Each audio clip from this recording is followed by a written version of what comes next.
예, 목요일 뉴스 탑10은 바로 여기부터입니다. 뭔가 지금 대선 레이스가 술렁이고 있죠. 투표용지 인쇄까지는 한 3일 정도 남았고 내일 두 번째 TV 토론이 열립니다.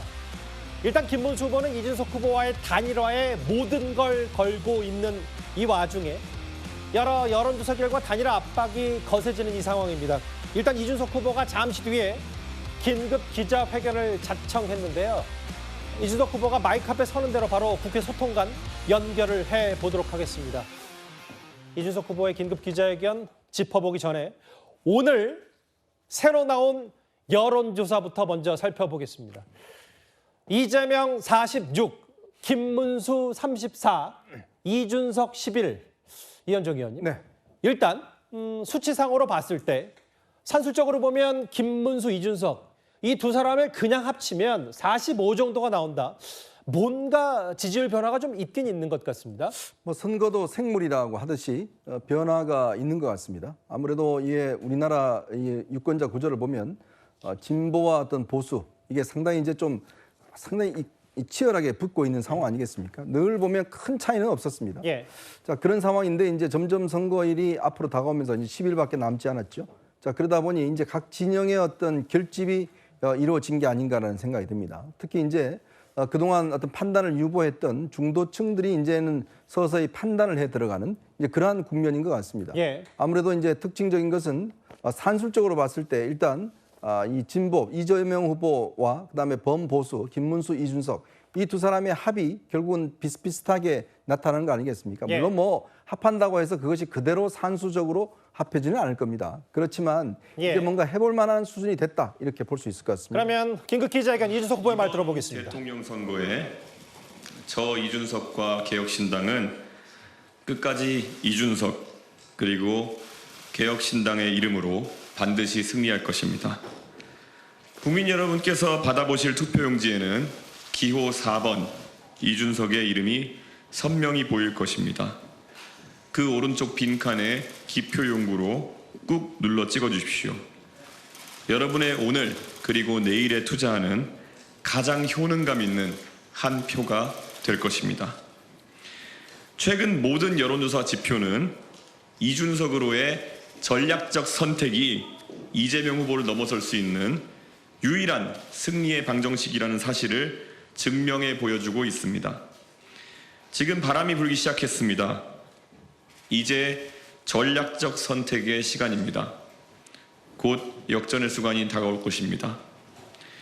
국민 여러분, 외부의 회유와 압력에도 우리가 전혀 흔들리지 않는 이유는 우리가 만들고 싶은 대한민국이 있기 때문입니다.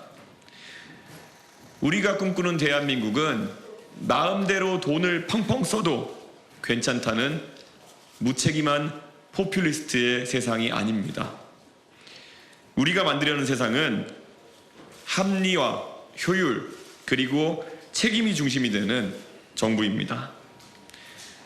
우리가 만들려는 세상은 자신의 주장이 틀린 것이 분명한데도 잘못을 지적하는 국민에게 오히려 바보라고 조롱하는 로마 황제 콤모두스와 같은 암군의 세상이 아니고 옳은 것은 옳다, 틀린 것은 틀렸다 말할 수 있는 이성과 과학이 존중받는 세상입니다. 입법, 사법, 행정을 모두 장악한 극단적 총통의 시대가 아니라 대통령을 중심으로 다양한 정당들이 협력하는 상식적 협치가 이루어지는 세상입니다. 정상회담 자리에 가서 멀뚱히 서 있거나 졸거나 가식적인 웃음만 지어 보이는 대통령이 아니라 와이셔츠 바람으로 세계 정상들과 자유롭게 소통하는 상식적인 능력을 갖춘 대통령을 두고 있는 세상이 우리가 꿈꾸는 대한민국입니다. 우리가 만들려는 세상은 비상계엄을 선포한 폭군의 세상이 아니고 윤석열을 몰아냈더니 푸른 점퍼로 갈아입은 또 다른 윤석열, 다시 빨간 옷을 차려입은 작은 윤석열이 등장하는 세상이 아니라 대한민국이 정치 기적을 이루었다고 세계 만방에 자랑할 수 있는 압도적으로 새로운 대통령이 탄생하는 대한민국입니다. 우리가 오늘도 전진하는 이유는 우리가 만들고 싶은 이러한 대한민국이 있기 때문이고, 국민께서 그 꿈을 포기하지 않는 한 저는 끝까지 앞으로 나아갈 것입니다. 국민 여러분, 6월 3일 본투표일까지 앞으로 12일 남았습니다. 야밤에 선포된 무지몽매한 비상계엄령을 단 몇 시간 만에 해제하였듯 두 개의 거탑을 무너뜨리기에 12일이면 충분한 시간입니다. 2025년 6월 4일 아침부터 압도적으로 새로운 대한민국의 아침을 맞이할 수 있도록 여러분의 현명한 선택을 부탁드립니다. 내일은 고 노무현 전 대통령 서거 16주기를 맞는 날입니다. 야합하는 길이 아니라 언제나 정면 돌파하는 길을 선택하셨던 노무현 대통령처럼 이번에는 국민 여러분께서 이준석으로 정면 돌파해 주십시오. 정권 교환이 아니라 진짜 정권 교체, 원칙 위에 바로 선 합리적 개혁 정치의 재건, 그리고 오로지 실력으로 승부하는 국민을 설득하는 새로운 정부로서 보답하겠습니다. 감사합니다.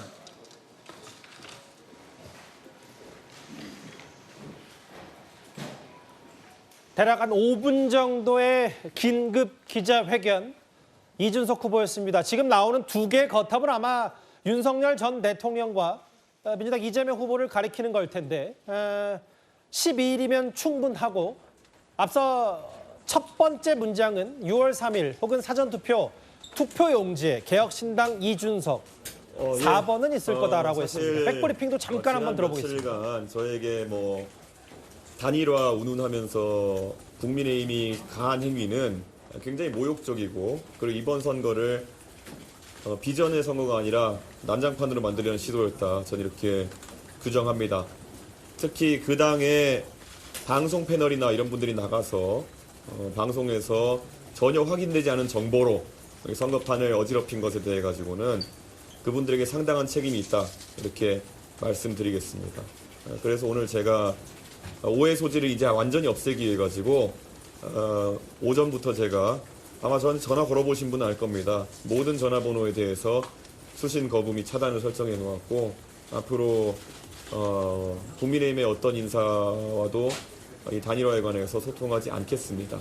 그리고 무엇보다도 저는 제가 만들고 싶은 대한민국이 선명하게 있습니다. 그 대한민국을 이루는 과정에 도움이 되지 않는 행동을 하지 않으려고 합니다. 그리고 개인에게 정말 모욕적이었던 것은 정말 제가 4년 전에 정말 어떤 개인적인 욕망보다도 공익을 앞세워서 대한민국의 정치 재건과 복원을 위해 가지고 노력했던 그 2021년부터 2022년까지의 찰나와도 같은 대한민국 보수 정치의 봄에 대해 가지고 어느 누구도 그것을 회복시키려는 시도를 하지 않았고, 어느 누구도 그것에 대해 가지고 누가 그것을 짓밟았고 누가 그것을 다시 바로 세우려고 했다는 것을 드러내어 말하는 것을 주저했고, 그들이 오히려 십수년간 보여줬던 보수 정치에서 가장 민낯이고 저열한 형태의 배신자 담론으로 단일화 담론을 이끌어 나가려고 했습니다. 저는 그거 하나만으로도 제가 단일화에 응하지 않을 이유는 명확하다고 봅니다. 이준석을 배신자로 만들겠다는 그 시도, 어떤 국민이 공감할 수 있겠습니까?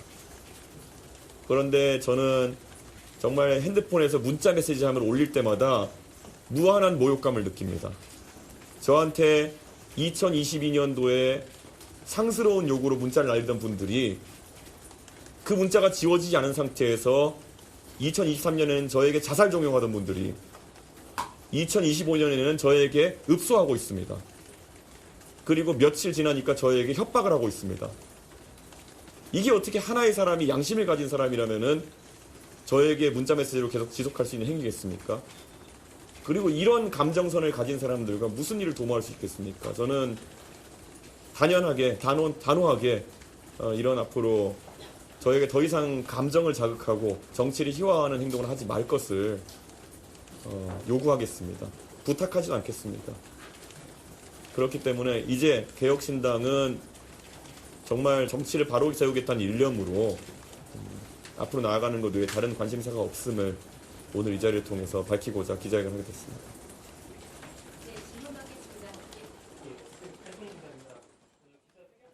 일단 다시 스튜디오로 돌아왔고요. 저 백브리핑 와중에 이준석 후보가 조금 더 유의미한 얘기가 나오면 그때는 이제 속보로 반영해서 한번 전해드리도록 하겠습니다. 아마 이런 것 같아요. 오늘 나왔던 46, 34, 11. 뭐야, 보수층 한번 단일화 해보면 해볼만 하겠는데라는 압박을 이준석 후보에게 많이 했던 모양이죠. 다음 화면을 보겠습니다. 아까 이준석 후보의 말처럼 실제로 전화의 모든 수신을 차단했다고도 했습니다. 그리고 단일화 질문 의미 없다. 이현정 의원님. 네. 6월 3일 혹은 사전투표 개혁신당 이준석 4번은 무조건 있을 거다. 완주를 공식적으로 선언했어요. 네, 이준석 후보의 기자회견을 들어보니까 우리가 알지 못했던 일들이 물밑에서 꽤 많이 벌어졌던 것 같습니다. 그러게요. 아마 그런 부분에 대한 개인적 감정 등등이 아마 오늘의 기자회견을 자초한 것 같습니다. 예. 일단 이준석 후보 같은 경우는 본인이 그동안 이야기했던 동탄 모델로 가겠다라는 것을 아마 좀 분명히 한 것 같아요. 즉 동탄에서 처음에 시작할 때는 당선 가능성이 없었지만 당시에 여러 가지 어떤 이 상황이 바뀌면서 결국은 이제 당선됐지 않습니까?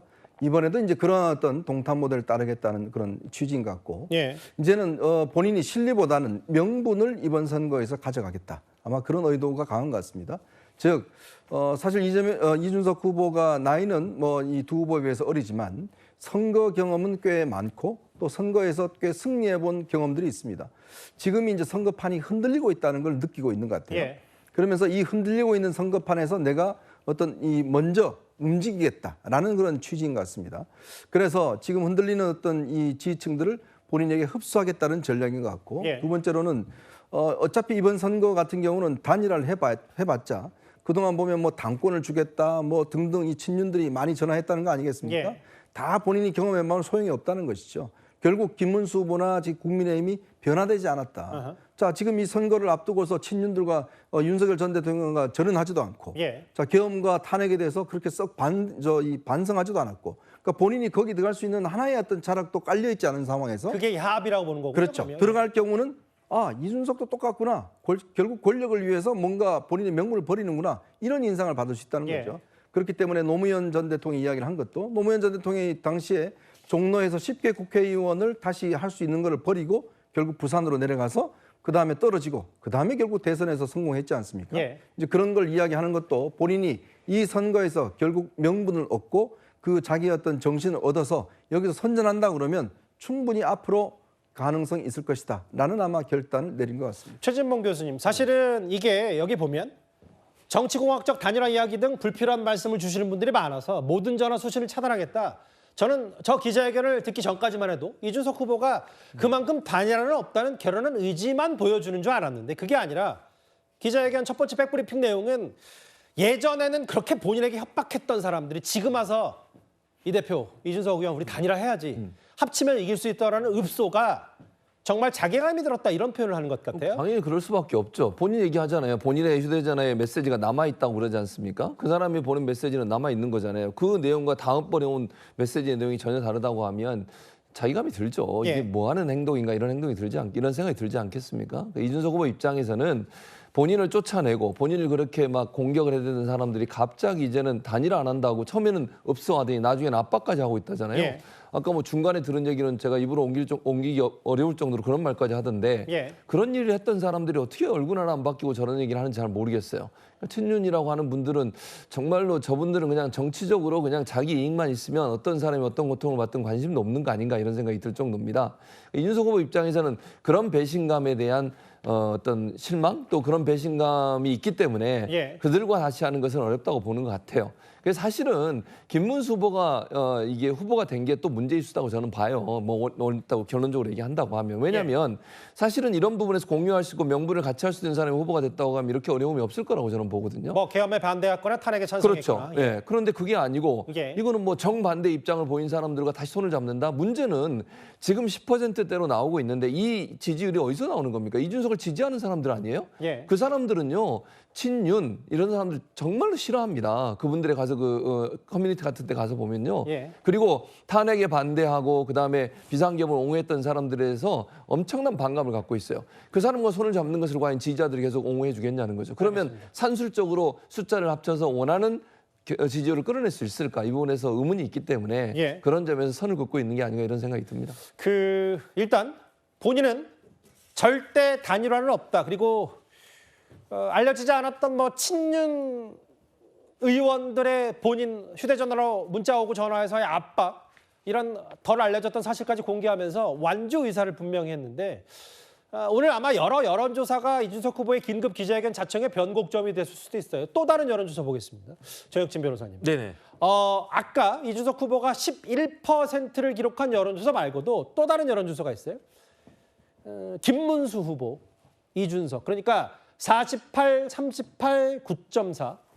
이준석 후보가 두 자릿수 나온 여론조사 말고도 3자 대결에서도 이재명, 김문수 두 후보의 여론조사 격차가 한 자릿수인 것도 있습니다. 뭐 한 자릿수라고 해도 9.5% 아니겠습니까? 예. 물론 지난주에는 거의 15% 가까이 차이가 나다가 9.5%로 줄어들었으니까 그러니까 뭐 상당하다 이렇게 볼 수는 있을 수 있겠는데 이제 대선이 D-10이고 오늘 다 지나갔으니까 D-11인데 그럼에도 불구하고 지지율이 9.5% 차이라고 하는 것은요. 어마어마한 거 아니겠습니까? 그런데 흥미로운 게 뭐냐면은 이준석 후보의 지지율이 9.4%예요. 그래서 만약에 김문수, 이준석 이렇게 합쳐지게 되면 이 수치로도 0.1%밖에는 차이가 안 나는 그런 상황이 되는데 그런데 제가 봤을 때 조금 전에 최진봉 교수님도 말씀하셨지만 김문수 후보 지지하는 지지층하고 이준석 지지층은 서로 다르잖아요. 그래서 조금 전에 봤듯이 이준석 후보가 단일화는 절대 없다 이렇게 이야기했지만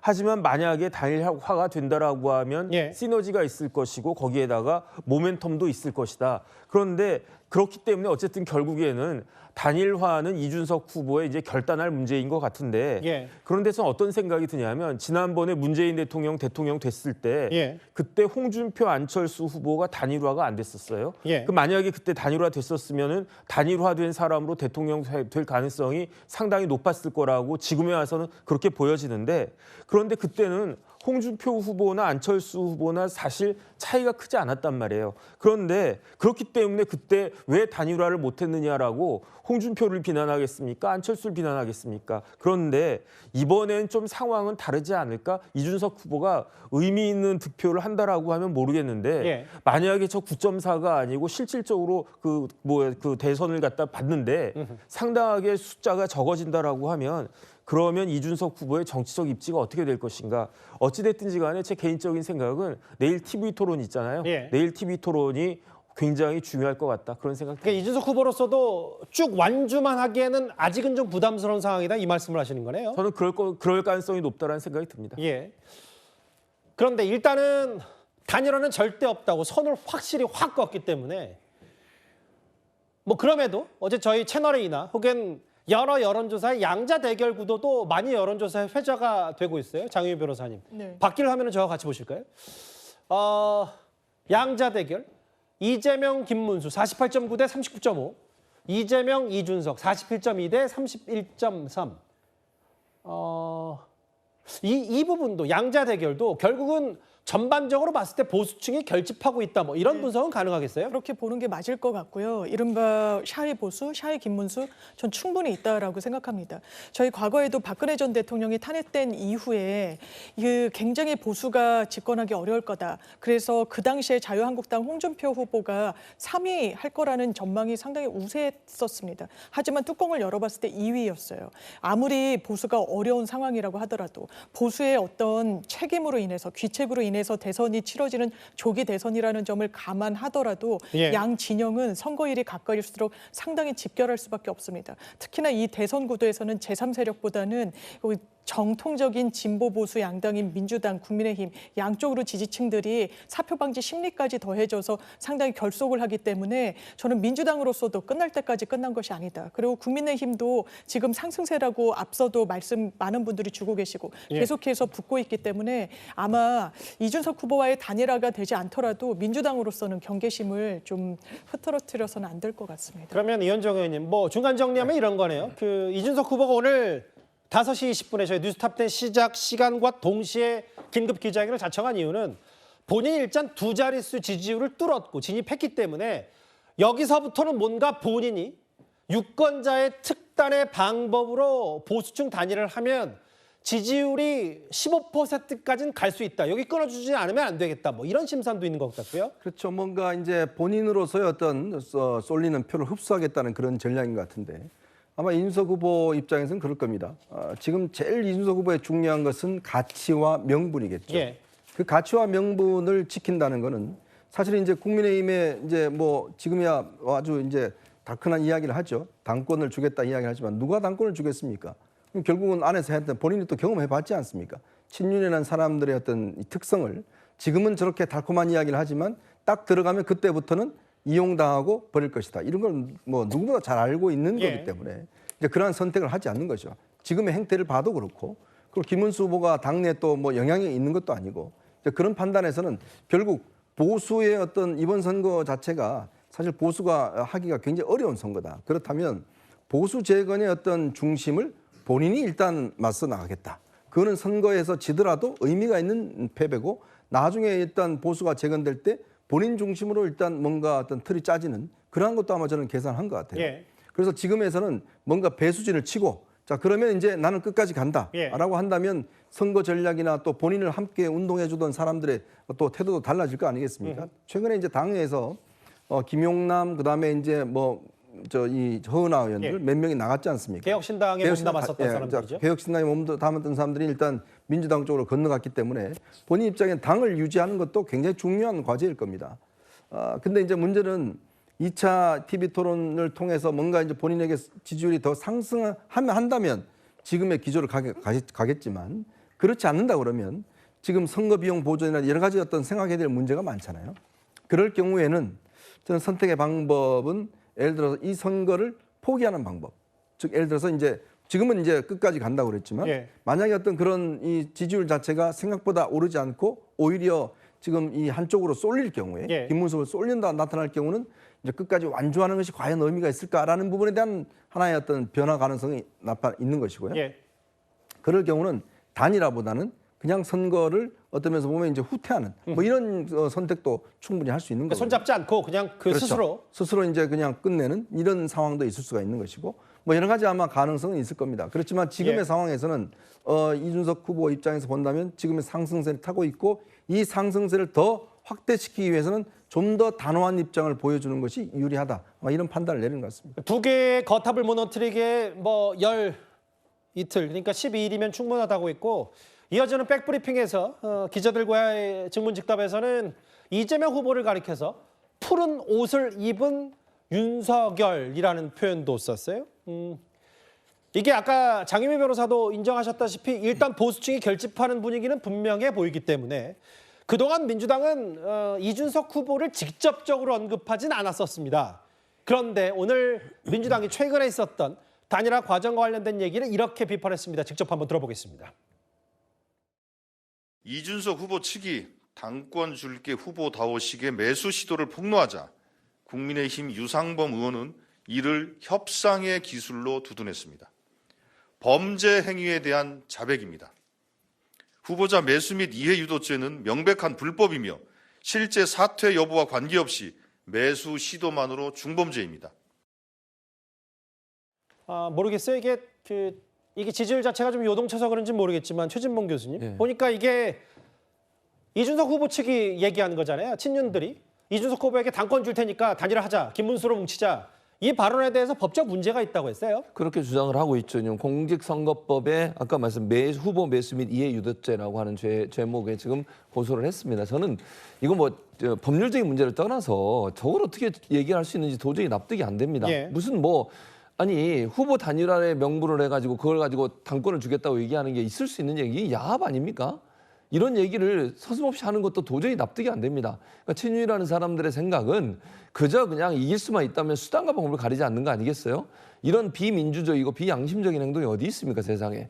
그걸 또 그러니까 이준석 후보가 그걸 공개해서 이준석 후보가 공개한 건 아니죠. 이준석 후보 캠프에 있는 개혁신당에 있는 분이 공개를 해서 알려지게 된 거지만 이거는 법적 처벌뿐만 아니라 정치적으로도 엄청난 파장이 있는 거예요.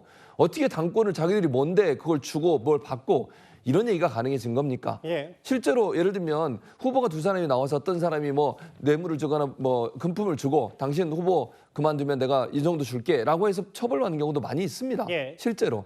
그런데 이런 일이 어떻게 일어날 수 있는지 도저히 납득이 안 되고요. 친유 그룹들은 지금도 반성은커녕 뭐 수단과 법을 가리지 않고 권력만 가져오면 된다고 하니 아니라는 생각이 빠져 있기 때문에 정말로 이 이준석 후보 입장에서 같이 하기가 정말 힘든 그런 상황이 아니겠나 그런 생각이 듭니다. 근데 이게 진짜 고발을 했는데 정영진 변호사님 궁금하긴 해서 후보자 매수죄 뒷거래 시도 법적으로 진짜 처벌 가능한 거예요?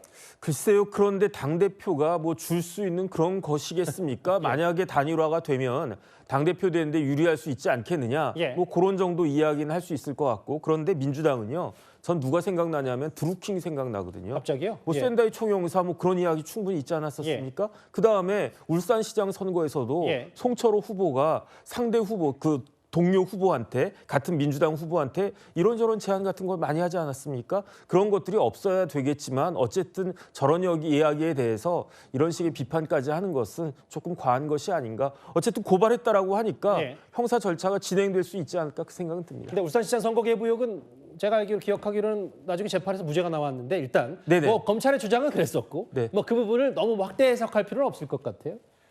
후보자 매수죄 얘기까지 나오고 민주당도 지금 어쨌든지 선거판이 좀 뒤흔들고 있기 때문에 여러 가지 신경을 쓸 수밖에 없어요.